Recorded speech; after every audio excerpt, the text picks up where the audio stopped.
আসসালামু আলাইকুম বন্ধুরা, আমার বই থেকে একটা কবিতা শোনাচ্ছি।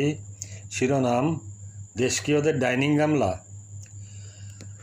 1000 টাকার চাকুরি, যদিও তা সরকারি, তার বড় বড় বাড়ি আর দামি দামি গাড়ি, এটা কেমন করে হয়? সারা গায়ে হারামজার, লাজ শরম নেই কি তার?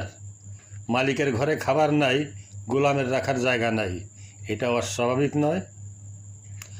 জীর্ণ পোশাক, শীর্ণ কৃষক, নিত্য ফলায় জাতির খোরাক, তাদের মুখের অন্ন কেড়ে জমায় যত ইঁদুর ধেড়ে, লাগে কি মনে ভয়?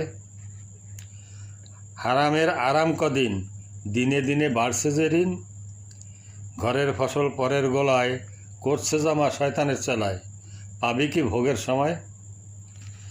বুক ফুলিয়ে হেঁটে চলে, বড় বড় কথা বলে, নির্লজ্জ বেহায়ার মতো, বিলাসী মিসকিন যত, ভিখারি হাত পেতেই রয়। নেতা নেত্রী মন্ত্রী আমলা, দেশকীয়দের ডাইনিং গামলা, চেটে পুটে সাবাড় করে, গামলা বেচে ভাঙ্গাড়ির ঘরে, ভাণ্ডারে আর কত সয়। ধন্যবাদ।